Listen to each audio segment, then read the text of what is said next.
to our first episode of What the Ham. So it is Super Bowl season, so we thought that the best way to start it off is what you eat during the Super Bowl. We have got here some great ingredients to make my personal favorite and best dish, nachos. All right, so first things first, you gotta start with your tin foil.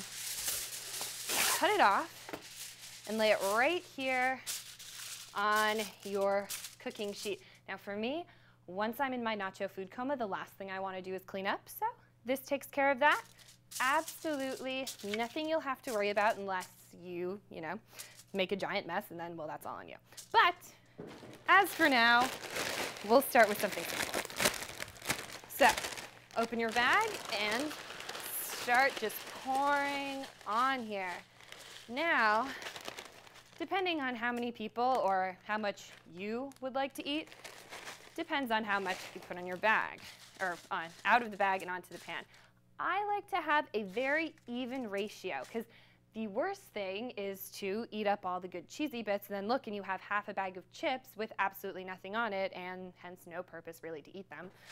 So you spread it out. It's almost like a corn chip mosaic.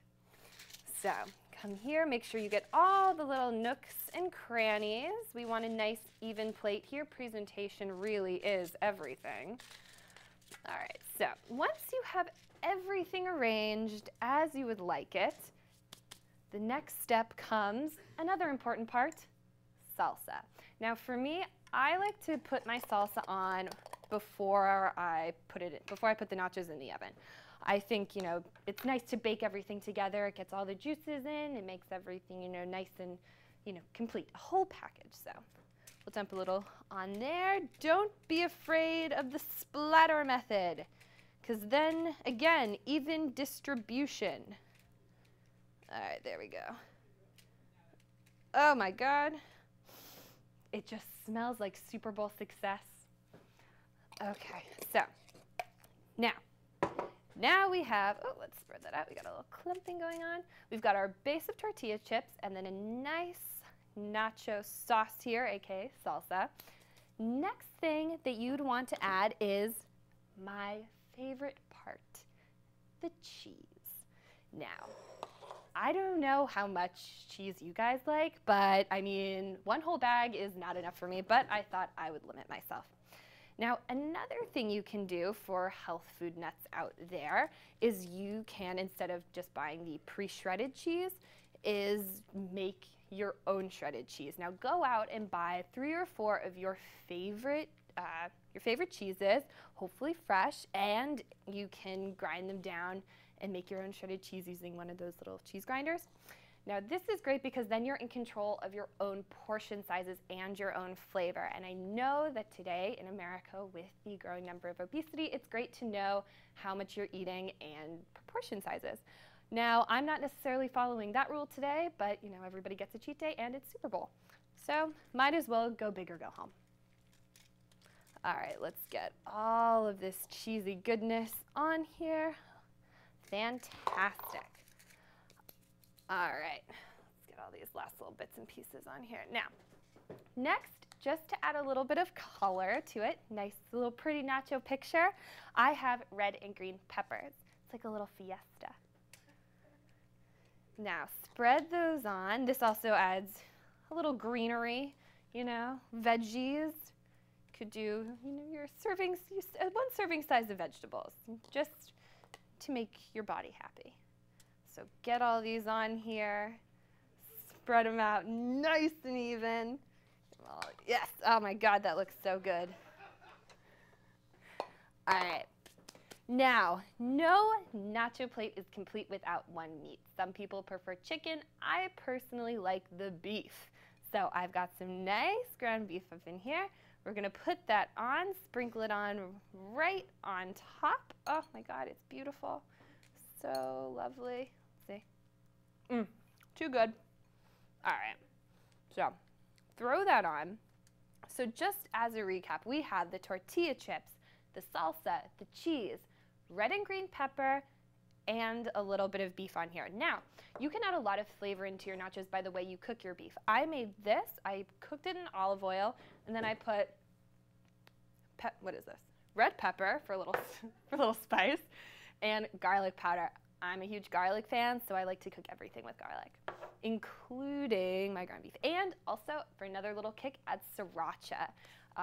It's found in most Thai restaurants, and it gives it a really nice pizzazz and a distinct flavor. So, we'll put a little bit more of this on here. You can never have too much. Next thing you want to do, just for a little bit more flavor, we like to have a diverse range of flavors for our palate. We're very sophisticated eaters here at the Ham Channel. We have green onions, scallions. Now, all right, we'll take a couple of these. And the best way to cut a scallion is you chop it in half first. You take the bits that you just chopped off, take them this side, come down just like this, and you even them up because scallions are relatively thin, so it's best to kind of dice them together. Now be careful you don't chop your fingers off, because that's not very sanitary, for one, to be cooking like that, and two, you won't want to eat nachos if your hand is bleeding. So let's see, I've got, oof, beautiful. So sprinkle these like little garnishes all on the plate here. See, I'm already making a little mess, but that's okay. Cooking is supposed to be messy, but you know, there are definitely ways that you can limit the mess and then limit the cleanup time after. So we've got all of our scallions on here. Pretty as a picture, so good. See, here, I'll tilt it up a little bit so you can see it. As of right now, delicious. Okay, so next thing you want to add, again, if you like spicy, I do, red ground pepper. It's not going to be overwhelmingly spicy, but it will definitely add a kick to whatever you're trying to cook. And this really goes for everything, chicken, even like, you know, nachos, beef, burgers. If you're stir frying vegetables, this stuff is really good too. So we'll sprinkle a little bit of that on. There we go. And then next, just because you can never have too much garlic, a little bit of garlic powder. Again, sprinkle that on. Oof. All right. So again, final recap of the process. You've got the tin foil down first, and then you add your tortilla chips. You add the salsa. Well, that's if you like to, you know, have salsa on there, and you know, you can dip it after if you want, but I like to add the salsa.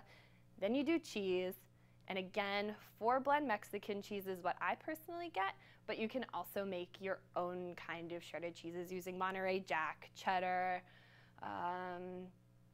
pepper jack. What else is in there? I forget what the other ones are, but you know, anything like a sharp cheese is really good on these. And then we've got red and green peppers, ground beef, and scallion. And then we've got the red ground pepper and garlic powder. And then this is the most important thing. A lot of people will put nachos in the microwave. Don't do it. That is the instant way you can have chewy, gross nachos. Bake them in the oven. It does not take any more time than a microwave does, but the results will be 10 times better. And broil them. Put it on high broil because then the heat is just coming from the top, so you will just instantly melt the cheese and you'll still have that really crisp nacho taste. So that is our cooking lesson here today. If you just follow my steps, you will have a beautiful plate of nachos and a very impressive hors d'oeuvre to start kickoff with. So that is cooking for today. Let's take it to a commercial break. Thanks, guys.